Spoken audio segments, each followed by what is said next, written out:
طيب ليه بقى احنا ما نشتريش شقة جاهزة ريسيل؟ لو انا معايا فلوس الكاش ليه ما اشتريش كاش على طول واريح دماغي وما اوجعش دماغي بقى باقساط ومش اقساط، وان انا الاستلام يبقى بعد سنة واثنين وثلاثة؟ ليه لو انا معايا الفلوس كاش ما اروحش اشتري حاجة جاهزة خلاص واستلمها واريح دماغي وابقى مطمن منها؟ اقول لك ليه. لو هو سكن لازم تعمل كده. ما دام معاك فلوس كاش يبقى احسن حاجة طبعا انت تروح تدفع الفلوس كاش وتدور على فرصة كويسة بسعر كويس وتدفع الفلوس وتشتري، توكل على الله. خلاص ده قولا واحدا ده موضوع مفروغ منه. طيب لو انت بقى حضرتك بتستثمر يبقى ما تعملش كده. ما ينفعش. ليه بقى؟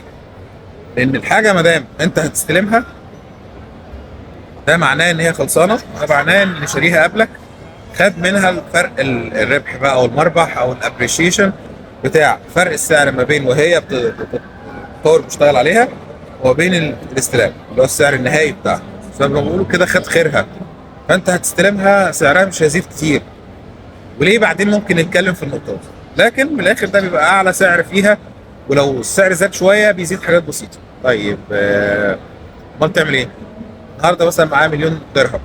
مليون درهم دول ممكن اشتري بيهم شقه 1 بيدروم في مكان كويس لان هي ريسيل وسعرها رخيص.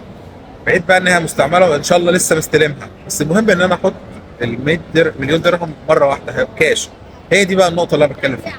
هنا في الحاله دي انت استثمارك كده غلط. ليه؟ المليون درهم دي تقدر تروح تاخد بيها مقدمات ثلاث اربع استوديوهات، واخد بالك، او استوديو 1 بيدروم او 1 او 2 1 بيدروم.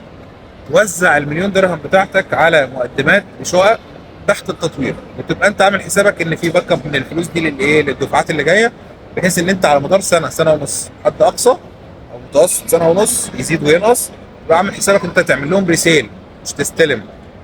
فيحصل ان انت الشقه الاولانيه اللي انت كنت هتشتريها ريسيل اعاده بيع بمليون درهم، حاطط فيها المليون كامله. لو بعتها حتى بمربح مليون 200,000، ده معناه ان انت كسبت 200 200,000 من المليون، يعني 20%. 20% بس ارباح بعد ما استثمرت مليون.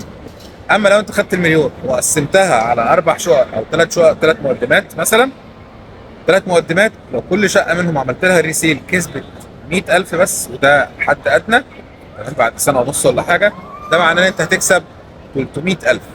300,000 وانت دافع برضو المليون، ده مينيموم. هناك لو انت كسبت 200,000 ماكسيموم، لكن لو هنا كسبت 300,000 مينيموم. فاذا لو انت بتنفست تستثمر، احسن حاجه تعملها ان انت ان انت توزع الفلوس بتاعتك في اندر كونستراكشن اوف بلان. تمام.